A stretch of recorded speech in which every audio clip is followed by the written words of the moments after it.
പരിശുദ്ധ അമ്മേ, അമ്മയുടെ കരങ്ങളിലേക്ക് കുടുംബ പ്രാർത്ഥനയില്ലാത്ത ഓരോ ഭവനത്തെയും സമർപ്പിച്ച് പ്രാർത്ഥിക്കുന്നു. അതുപോലെ ജോലിക്കും പഠനത്തിനുമായി വിദേശത്തും മറ്റുമായി ഭവനങ്ങളിൽ നിന്ന് അകന്നു കഴിയുന്ന ഓരോ മക്കളെയും സമർപ്പിച്ച് പ്രാർത്ഥിക്കുന്നു. അവരായിരിക്കുന്ന ഇടങ്ങളിൽ സാധ്യമെങ്കിൽ അനുദിന ദിവ്യബലിയിൽ പങ്കെടുക്കുവാനും മുടങ്ങാതെ ജപമാല ചൊല്ലി പ്രാർത്ഥിക്കുവാനും ബൈബിൾ വായിക്കുവാനും അവർക്ക് കൃപ കൊടുക്കണമേ. ജോലിയുടെയും പഠനത്തിന്റെയും തിരക്കിന്റെയും ഒക്കെ പേരിൽ ക്ഷീണമാണ് എന്ന് പറഞ്ഞ് പ്രാർത്ഥനയെ മാറ്റിവെക്കുവാൻ അവരെ ഒരിക്കലും അനുവദിക്കരുതേ. അമ്മേ മാതാവേ, അവരെ അമ്മയുടെ കാപ്പിക്കുള്ളിൽ പൊതിഞ്ഞ് സംരക്ഷിക്കണമേ. ഈശോയിൽ നിന്ന് ഒരിക്കലും അകന്നു പോകുവാൻ അവരെ അനുവദിക്കരുതേ.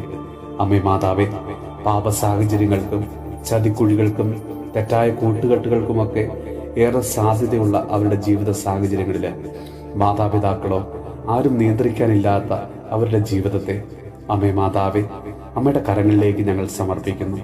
അമ്മേ മാതാവേ, അവരെ കാത്തു പരിപാലിക്കണമേ. നമ്മുടെ കർത്താവ് ഈശോ മിശിഹായുടെ കൃപയും പിതാവായ ദൈവത്തിന്റെ സ്നേഹവും പരിശുദ്ധാത്മാവിന്റെ സഹവാസവും പരിശുദ്ധ അമ്മയുടെയും വിശുദ്ധ ഔസേപ്പ് പിതാവിന്റെയും മാധ്യസ്ഥവും വിശുദ്ധ കുരിശിന്റെ സംരക്ഷണവും നമ്മളോടും നമ്മുടെ ഭവനത്തോടും നമ്മുടെ ഇന്നത്തെ എല്ലാ പ്രാർത്ഥനാ നിയോഗങ്ങളോടും കൂടെ ഉണ്ടാകുമാറാകട്ടെ, ഇപ്പോഴും എപ്പോഴും എന്നേക്കും.